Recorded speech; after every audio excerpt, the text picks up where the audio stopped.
The cry of the queenin, the deep silence of space. There was a lonely planet hidden behind thick silver clouds. On this planet, a great hall stood, carved from dark blue stones that glowed in the night. Inside the hall, sitting on a cold golden throne, was Queen Zyra. Her eyes, once bright like twin suns, were now full of sadness. She wore a long black cloak, and her silver crown sat heavy on her head. She was the queen of the Salarian people, a proud and powerful race, but even queens can feel pain. Even queens can cry. Every night Zyra sat alone. She remembered her daughter, Princess Era, who had vanished many years ago. Era had been a bright and curious child, loved by all. She was the future of their people. But one dark day, during a battle with space raiders, Era's ship was attacked. Fire swallowed the sky. Broken metal rained down. And when the smoke cleared, Era was gone. No body was found. No trace. Just silence.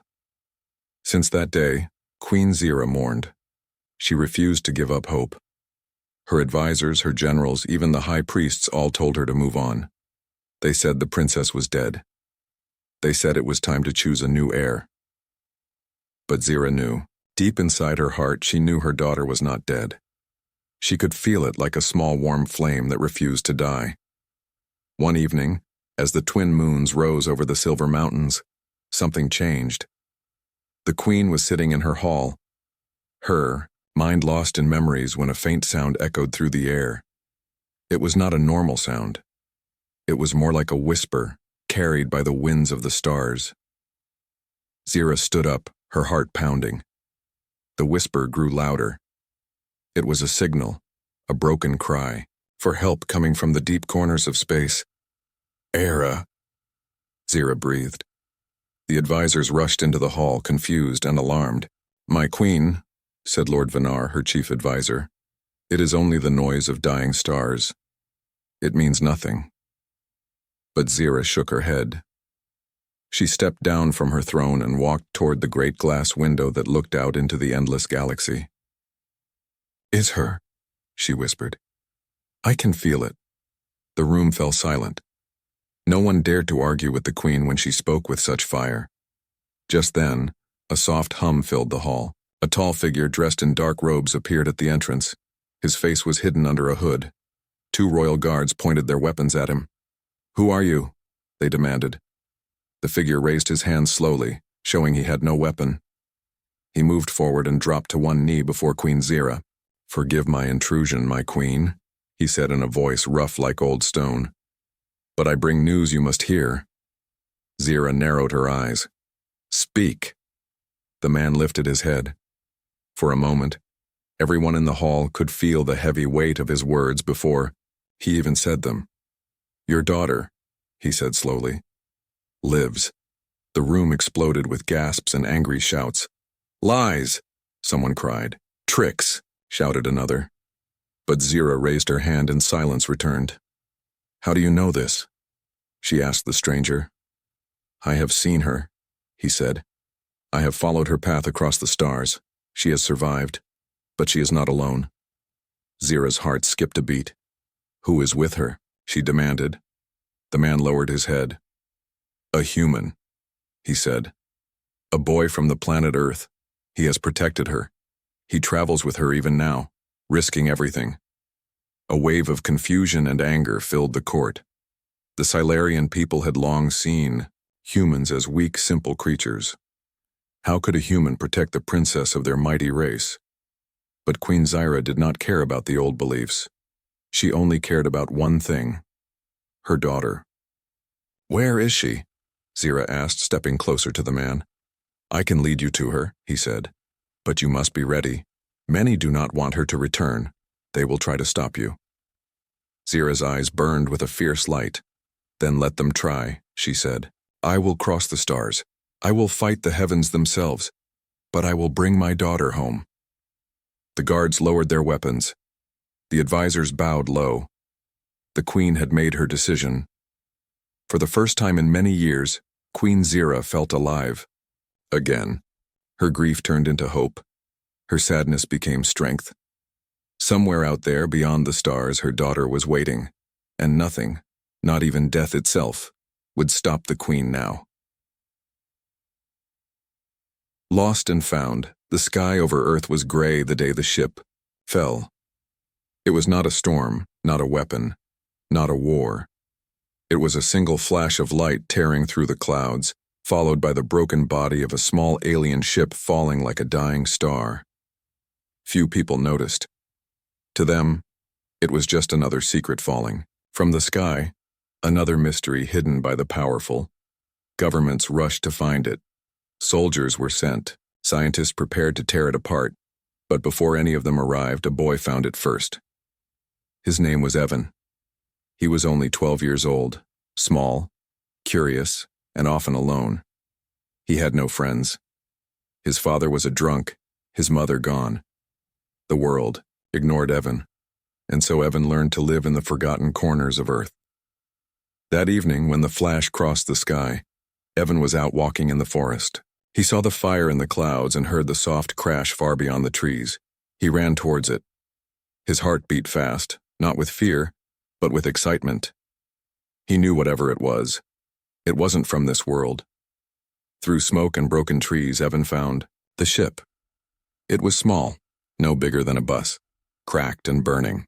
Blue lights blinked weakly on its surface. Strange symbols covered the sides, glowing faintly like dying stars. And there, crawling from the wreck, was something he could hardly believe. A girl. But not a human girl. She had silver skin that shimmered like water. Her hair was soft blue, her eyes large and golden. She wore a suit torn from battle, stained with blood and ash. She fell to the ground, coughing, struggling to breathe. She looked up at Evan with wide, terrified eyes. For a moment, Evan froze. Then, without thinking, he moved closer. He held out his hand. The alien girl stared at it, trembling. Then, slowly, she reached out and took it. Their fingers touched. A strange warmth passed between them. A silent message. Trust. Without knowing. Why? Evan pulled her into his arms. The soldiers would come soon. The world would tear her apart. He could not let that happen. So Evan did the only thing he could. He hid her. For many days, Evan kept the girl, Ira, hidden inside an old, forgotten bunker deep in the forest. He brought her food, water, blankets. He taught her simple English, word by word, using old books and drawings. Ira learned fast. And as she learned, Evan learned too.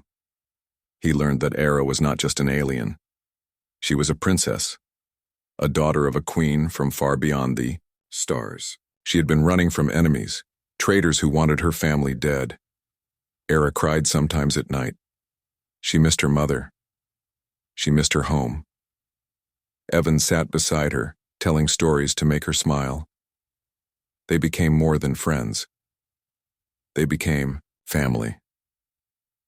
But the world outside was not silent. The crash had not gone unnoticed.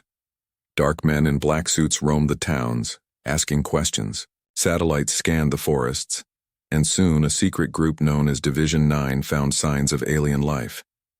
They set traps. They watched the skies. They would stop at nothing to capture the alien, alive or dead. Evan knew it was only a matter of time before they found her. He had to do something. One night, under a sky full of stars, Ira touched Evan's forehead with her hand. For a moment, Evan saw flashes of her world, tall, shining towers, silver seas, skies filled with 3 moons. He felt her longing, her pain. He felt her mother's tears. Ira showed him a vision, a ship, a way to return home. Hidden deep underground, buried long ago by other visitors from the stars, there was an old escape ship, broken, forgotten, but still alive. They had to find it. The next weeks were a race against time. Evan and Ira moved only at night. They avoided drones, soldiers, hidden cameras. They fought hunger, fear, and exhaustion. Sometimes Ira had to use her powers, bending light, hiding them from human eyes. But each time she used her strength, it weakened her. Evan carried her when she could not walk. He lied, stole, and fought for her. He had no army, no weapons, only courage. Finally, deep in a forgotten cave, they found the ship, rusted, broken, covered in dust and vines, but the heart of the ship still beat, waiting. With Era's knowledge and Evan's hands, they worked day and night, repairing piece by piece. And as they worked, something darker moved behind them. Division 9 had found their trail. They were coming. With guns, with chains, with fire. On the night of the final repairs, as Evan tightened the last bolt, Era looked up at the stars. "Home," she whispered. But even as she spoke, heavy footsteps echoed through the forest. Lights flashed between the trees. Dogs barked. The hunters had arrived. Era grabbed Evan's hand. The ship's door hissed open. They had only minutes to escape, maybe less. Evan looked at her and smiled. "Let's go," he said. "Let's find your home." Together they ran toward the ship. Behind them, the night exploded with gunfire. The call home. The night was alive with chaos. Guns fired. Searchlights ripped across the trees. Dogs barked like demons chasing ghosts.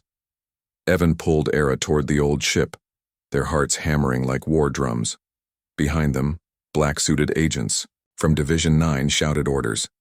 They had orders: capture the alien girl alive. Kill the boy if needed. Era stumbled, her energy almost gone. Evan didn't stop. He grabbed her tighter, dragging her toward the ship's open hatch. The ship's inside was cold and dusty. The air smelled like rust and forgotten dreams. Evan slammed his hand on the control panel just like Era had taught him. The engines groaned awake, coughing smoke and sparks into the night. Bullets slammed into the ship's side. Agents closed in.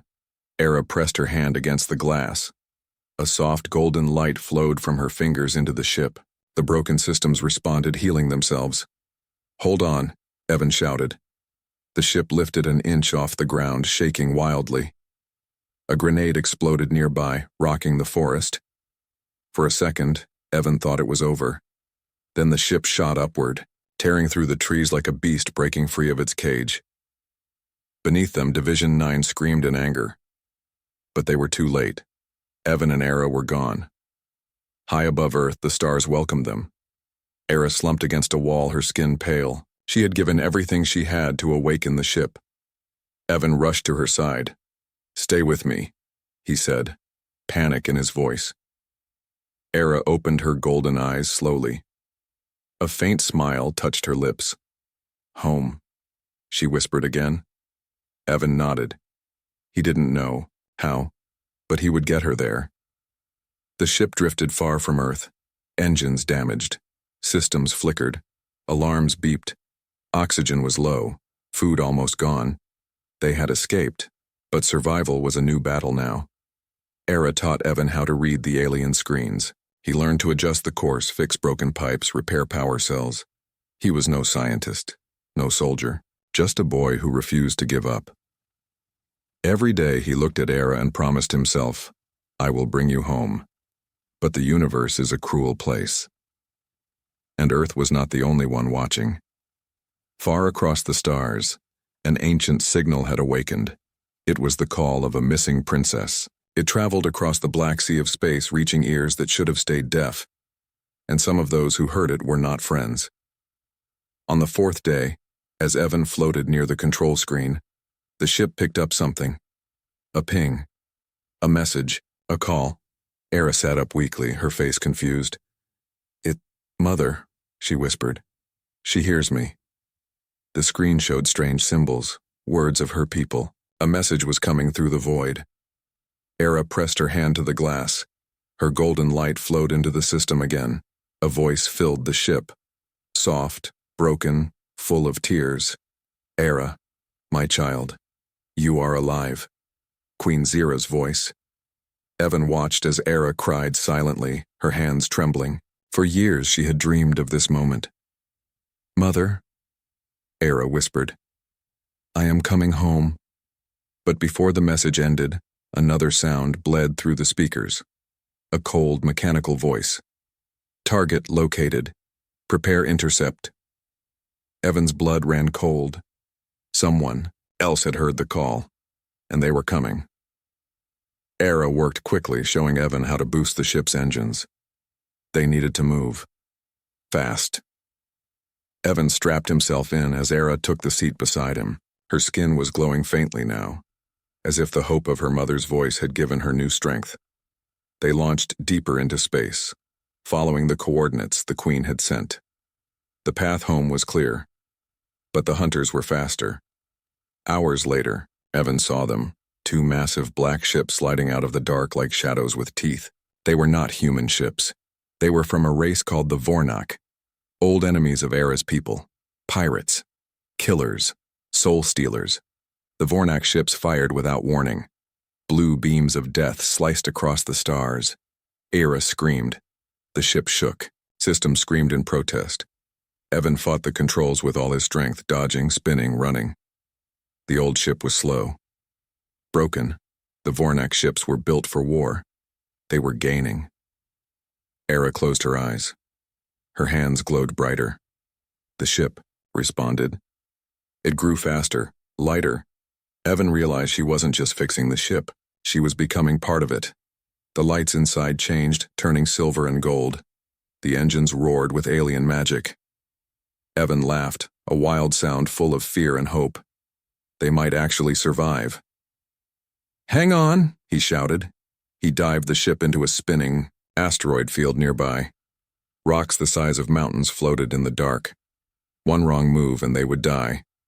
But behind them, the Vornak ships hesitated. Evan twisted, turned, flew like he had wings. Era guided him with soft touches on the controls. For hours they ran through the deadly field, chased by shadows. Every second was a dance with death. Finally, the enemy ships gave up, retreating into the blackness. Evan and Era slumped back in their seats, exhausted, but alive. The path was clear now. They could see it. Far in the distance, a soft golden light shining through the dark. Home. But the danger was not over. Far greater enemies still waited, and even a queen's love might not be enough to save them. Not yet. Chase. Across the stars. The stars stretched like rivers of fire around them. Evan and Era sat inside the ship, staring at the golden light that shone ahead. It was home. Era's. Home. Queen Zira's planet, Salaria. But between them and that light, a storm was building. The Vornak pirates were only the first hunters. Others had heard the princess's call too. And not all of them came with open hands. Hours after escaping, the asteroid field, the ship's alarm screamed again. "Contact, multiple contacts," the system said in its cold voice. Evan rushed to the controls. Era stood behind him, her face pale but determined. On the screen, red dots appeared. Dozens. Ships. Fast ships. Era touched Evan's shoulder. "They know I am alive," she said softly, "and they are afraid." Evan didn't fully understand, but he didn't need to. He knew one thing. They had to survive. The first enemy ships attacked like a pack of wolves, sharp, black, and fast. Evan twisted the old ship through their fire, dodging blasts that could rip them apart. Era focused, sending energy into the shields. The ship moved faster than before, almost alive in Evan's hands. But there were too many. A missile slammed into the side. Alarms howled. Smoke filled the cabin. Era screamed as she was thrown to the floor. Evan pulled her up, coughing. "We can't outrun them," he shouted. Era's golden eyes burned with fierce light. "Then we fight." Deep within the ship, a hidden system woke up. Something ancient. Something powerful. Era reached out with her mind. The ship's walls pulsed under her touch. Secret weapons, locked away for centuries, came alive. Small turrets unfolded from the wings. Energy cannons hummed, glowing blue. Evan's chair shifted, new controls appearing around him. A weapon system, made for warriors, now in the hands of a boy who had never even flown a kite before this. Era gave him a look full of trust. You can do it, she said. Evan gritted his teeth. Let's show them. The next minutes were a blur of fire and fury. Evan dodged and weaved through enemy lines, blasting back with the ship's new weapons. Era directed the shield, absorbing the worst of the enemy hits. Every time an enemy ship exploded into dust, Evan felt a surge of hope. But the enemy learned fast. Bigger ships moved in, traps were laid, and then disaster. A giant net of dark energy unfolded in space ahead of them. A prison made of pure force. No way around it. No way back. Era's face went pale. It's a capture net, she said. We will be taken. We will never reach my mother. Evan stared at the impossible wall of energy growing closer. Then he had an idea. A crazy, stupid idea. He turned to Era. Can you trust me? He asked. Era smiled weakly. Always. Evan pushed the ship forward at full speed. He didn't slow down. He didn't turn. The enemy ships laughed, watching their prey rush into the trap. But at the last moment, Evan did something no one expected. He shut down the engines. The ship went dark, dead, falling like a stone. The energy net, designed to trap fast-moving ships, missed them completely. They dropped under it like a bird falling under a hunter's net. Then Evan reignited the engines, firing downward, skimming the gravity field of a dead planet below. They roared back into open space, leaving the enemy in confusion. Era laughed, a beautiful broken laugh full of life. You are insane, she said. Evan grinned. You're welcome. But the chase was not over. The strongest enemy had not yet moved. They were only now revealing themselves. High above, hidden in a cloud of black dust, a massive ship opened its red eyes. The Vornak Dreadlord had come, a ship the size of a city. Its body was covered in black armor. Its engines burned with stolen souls, and at its center sat a creature of nightmares. Lord Krenos, the Destroyer. He had hunted the Salarian royal family for decades. He had killed kings and queens. He had burned planets to ashes. Now he would have the princess, and the foolish human who dared to help her. The Dreadlord ship fired a beam of energy so massive it tore apart small moons in its path. Evan's ship rocked violently. Alarms screamed. Era fell against him. We can't fight him, she said. He's too strong. Evan clenched his fists. He refused to give up. They came too far. They had lost too much. They had burned every bridge behind them. They would not die here. Not like this. Then, something unexpected happened. Another signal lit up the screen. Different. Pure. Powerful. Era gasped. Mother, she whispered. Queen Zira had sent a ship. Not just any ship. The Royal Spear, the strongest battleship of Salaria, faster than light, older than the stars, and filled with warriors sworn to protect the blood of the Queen.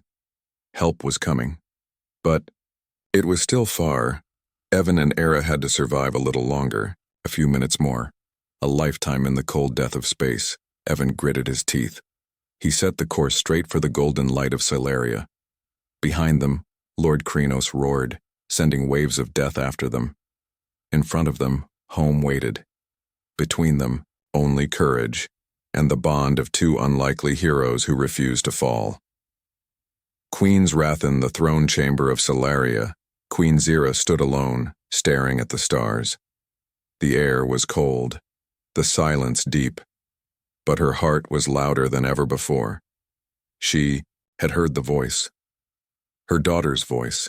Era was alive, and she was coming home. Behind her, a group of elders whispered among themselves. She risks everything for a child who may not even return, one said. The throne must be protected, said another.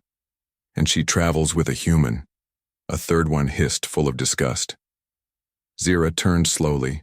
Her eyes glowed like a burning sun. Say that again, she whispered. No one spoke. No one dared. Zira walked down the long steps of her throne. She passed the guards, the priests, the doubters, and she said one thing only. Ready the royal spear. I will bring them home myself. The royal spear was more than a ship. It was a weapon, a legend, a promise. Its armor was made from the bones of stars. Its engines could bend time, and it answered to one voice only, the Queen. As Zira entered the ship, her mind was full of rage and fear. Her daughter had survived, yes, but she was being hunted by pirates, by traitors, by the Vornak Lord himself. Zira could feel the pain of her child across the stars, and it broke her in ways no war ever had. Far away, Evan and Era were still flying through the black. The Dreadlord's ship chased them closer every minute. The engines of their ship were failing, the shields almost gone. Era was coughing blood now, drained by how much energy she had used. Evan refused to let go of hope. "Your mother is coming," he said. "She'll save us." Era nodded weakly. "I believe you." But deep inside, even Evan feared they wouldn't last that long, and then the Vornak Dreadlord spoke. His voice crackled through space like thunder. "Princess Era," he said, "you have run long enough. Surrender yourself or watch your human die." Evan stared at the screen. "Ignore him," he muttered. Era looked torn, her eyes full of sorrow. "If I go to him," she said, "he might spare you." Evan shook his head. "And if you do, that I'll never forgive you. We survive together. Or not at all." The ship trembled again. A hit. Fire sparked along the walls. Era closed her eyes and placed her hand on Evan's chest. A faint golden glow passed into him. He felt stronger, braver, not just human anymore. "You carry part of me now," she said softly. "Even if I fall, Salaria will remember you." Evan gripped the controls tighter. "You're not falling. Not today." Then came light. Bright, golden light that tore through the dark like a blade. The royal spear arrived. Queen Zira's ship smashed through the Vornak fleet like a god descending from the heavens. Its cannons fired beams of energy so bright they burned the shadows from space inside the Dreadlord's command center. Kranos roared, "The Queen!" He turned his ship toward the royal spear. "Destroy her." Zira stood at the front of her ship wrapped in royal armor, her crown shining like a sun, but her face was not that of a ruler today. It was the face of a mother at war. "Target the Dreadlord," she ordered, "and open a path for my daughter." The royal spear's weapons fired again. Blinding blasts of golden fire lit up the dark. Era and Evan's small ship was caught between giants. But now, for the first time, they had someone fighting for them, someone powerful, someone furious. Zira opened a channel to her daughter. "Era," she said, "I'm here. Hold on." Era sobbed. "Mother." Evan smiled through tears. "She's really here," he whispered. But Kranos was not finished. His ship charged forward, locking weapons on the Queen's vessel. Zira narrowed her eyes. "You want war," she said. "I'll give you fire." She stepped into the ancient control core of the spear, placed her hands on the sacred stones, and awakened the heart of the ship. Power surged through the engines. The ship glowed golden, and it split into 10 smaller warships, each one fast, deadly, and carrying a piece of the Queen's will, a fleet born from one. They swarmed Kranos' ship like angry stars. They hit from all sides. Even the Dreadlord could not match such fury. Inside the enemy ship, Kranos realized the truth. He had made a mistake. This was not just a queen. This was a mother who had nothing left to lose. "Retreat," he shouted. "Retreat, now." But it was too late. Zira's voice came through his comms. "You hunted my daughter. You threatened the only soul who protected her. You have no place left in this galaxy." With a single word, Zira gave the order. The royal fleet fired one last time. The Dreadlord's ship exploded in silence. A black sun dying in the cold. Evan and Era floated in space, watching the battle end. They were safe. Era looked at Evan, tears in her eyes. "You brought me home," she said. Evan shook his head. "We brought each other." The royal spear moved beside them. A door opened. Zira stepped out, floating toward them in her golden armor. She reached out her arms. Era flew into them, mother and daughter, together again. Zira looked at Evan. "You are not one of us," she said. "But you are family now." Evan smiled. "Thanks, your, Majesty." Zira laughed for the first time in years. But far away, in the shadows of another galaxy, another figure watched the flames of the Dreadlord's death. He turned to his followers. "The princess has returned. The queen still lives. But this is not the end. This is only the beginning." The return. The sky above Salaria burned gold as the royal spear entered the planet's orbit. For the first time in years, the planet's 3 moons aligned, a rare sign of great change. On the surface, cities made of crystal and silver began to glow. Great bells rang across the valleys. The lost princess had returned, but not all hearts celebrated. Some feared what her return would bring. Some whispered in the shadows, "The girl brings a human. The old ways are in danger." Inside the royal spear, Era stood quietly near a window, staring at the planet she had only seen in dreams. "Don't remember it," she said softly. Evan stood beside her. "Looks beautiful," he said. "But, a little scary, too." Era nodded. "Not all who smile at us will mean it." Queen Zira entered the chamber, now dressed not in armor, but in her royal robes, black and gold flowing like night. She placed a hand on Evan's shoulder. "You are no longer a stranger here," she said. "But Salaria is old and slow to change. Stay close to me." Evan looked at her. "I'm not afraid of your people. I just don't want them to hurt her again." Zira nodded. "Neither do I." As the royal ship descended, thousands gathered outside the palace. They cheered, they wept, they knelt. Era stepped out first, hand in hand with Evan. Some cheered louder, some fell silent. The sight of a human beside the royal bloodline stirred a wave of unease. Queen Zira followed behind them. Her voice echoed across the square. "My daughter is home.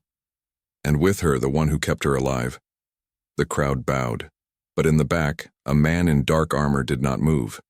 His name was Lord Theric, commander of the Inner Guard. Once loyal to Zira, now loyal only to power. He turned and walked away before the ceremony ended. Within the palace, silence filled the halls. Era touched the walls, old memories flickering through her like sparks. Paintings of her as a child still hung in the halls. Evan was shown his own room, large, clean, silent. He sat alone on the edge of a velvet bed, staring at a planet he didn't understand. That night, Zira called a secret council. Only trusted. Voices. She had seen the signs. Spies in her court. Coded transmissions leaving the palace. "Someone knew my daughter was alive before I did," she said. And someone told the Vornak. Ira stood beside her, stronger now. Her eyes were no longer filled with fear. They were sharp, aware. "Then we find them," she said, "and we burn their lies." Evan sat in the back, quiet. He knew something else was coming. He could feel it. In the shadows of the lower palace, Lord Theric met with 3 other figures, nobles, old bloodlines. "The girl will change everything," Theric said. "She brings human filth into our court. She will weaken the throne." "The people love her," one replied. "And the queen still breathes." "Not for long," Theric whispered. "If the girl dies, and the queen follows, Salaria will be ours again." The next day, Era was taken to the High Temple, a place of deep tradition. She was to walk through the flame of truth, an ancient rite proving her identity. "Is this safe?" Evan asked. Zira looked uncertain. "No royal blood has failed the flame in 10,000 years. But still, this court is not what it was." Era entered the chamber alone. The flame burned blue. Elders watched from high seats, and unseen behind the wall, Lord Theric adjusted a hidden control. The flame flickered. Era stepped inside. Suddenly, the flame turned black. Era screamed. Guards rushed forward, but Theric shouted, "Stop!" The flame rejects her. She is false. Chaos exploded in the room. Era fell to the ground, skin burned, her light fading. Evan ran in. He didn't ask. He picked her up and carried her out in his arms. "You monsters," he shouted. "You tried to kill her."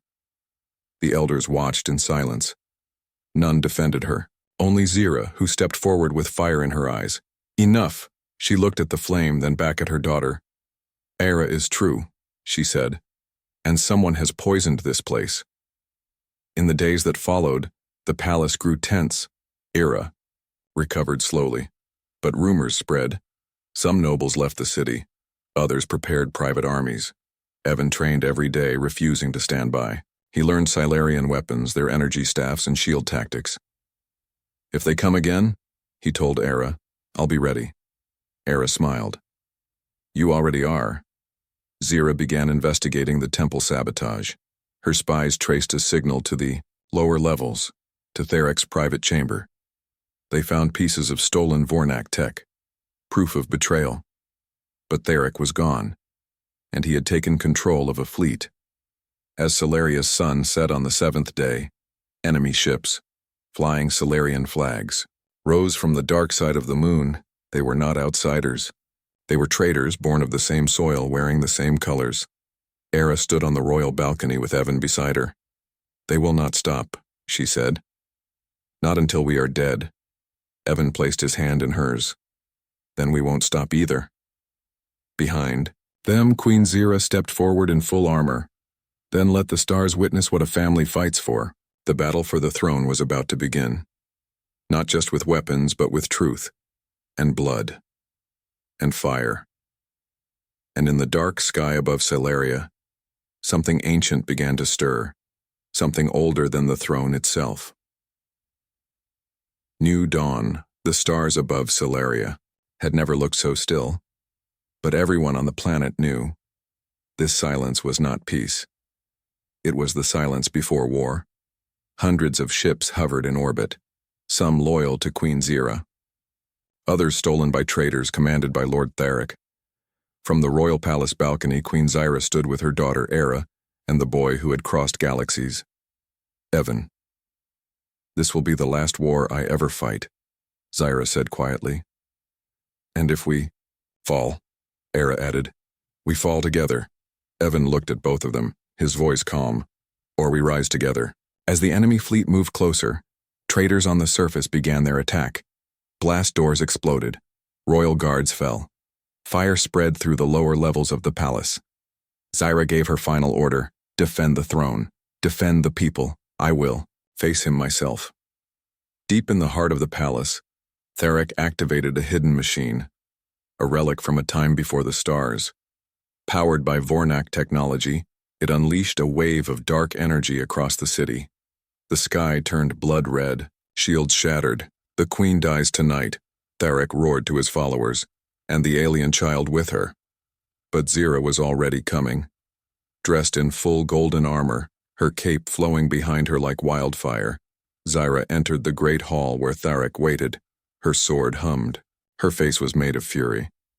"You swore loyalty to Salaria," Zira said, "and now you crawl like a dog for the enemies who murdered our fathers."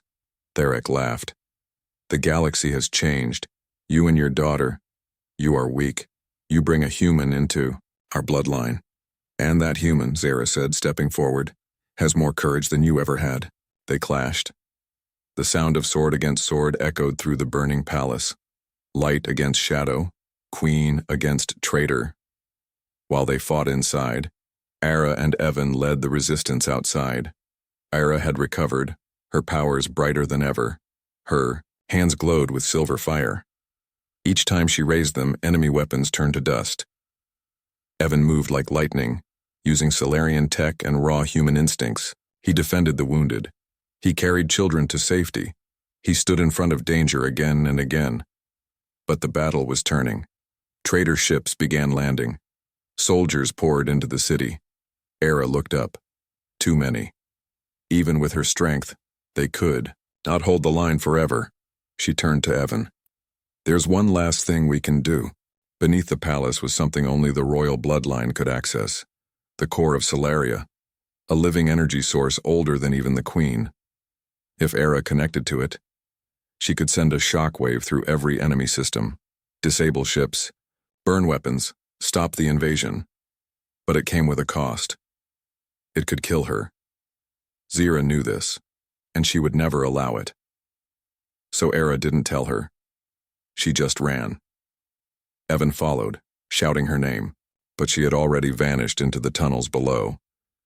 In the throne room, Zira had wounded Theric, but she had taken a blade in her side. She stood bleeding, sword in hand. Theric knelt, coughing, defeated, but laughing. "You'll never win," he said.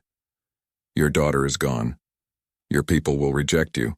The old ways will rise again." Zira raised her sword. "Then let the old ways burn." And she ended him. But in that same moment, deep below, Era stood before the glowing core of Salaria, her eyes full of tears, her hands trembling. Evan reached her. "Era," he said, breathless, "I don't do this." Era turned. "If I don't, they'll destroy everything. They'll kill my mother, you, all of us. Then we'll find another way," Evan shouted. Era smiled through her tears. "You once carried me. Now it's my turn." She kissed his forehead, then turned to the core. Her hands touched it. The energy exploded. A blinding wave shot across the planet, into the sky, into space. Traitor. Ships failed midair and crashed. Enemy weapons burned in their owners' hands. Power grids shut down. But so did Era. She collapsed, her body glowing, then fading. Evan caught her as she fell. Her heart still beat, but faint, like a candle at the end of its wick. Hours later, the city was silent. The war was over. Queen Zira stood before her people, bloody, tired, but victorious. "This is our new beginning," she said. "We do not fear change. We embrace it. My daughter lives, not because of blood alone, but because of the bond between worlds." She turned to Evan, who stood beside Era's healing chamber. "He is not one of us," Zira said, "but he is part of us now, and so is every world beyond ours. We are no longer alone." The people cheered. Some cried, and a new dawn broke over Salaria. Weeks later, Era opened her eyes. Evan was there, asleep in a chair beside her. She smiled weakly. "We made it?" He looked, up, laughed, and nodded. "You did. You saved everyone." "Not everyone," Era whispered. "Not yet." Evan looked confused. Era's eyes glowed. "There's something older than the traitors, something darker. I saw it in the core. It's waking." Evan stood. "Then we fight it." Era took his hand. Together. Above them, high in the edge of the galaxy, an ancient eye opened in a sleeping black star. The story was not over. A new dawn had come, but a darker night was watching.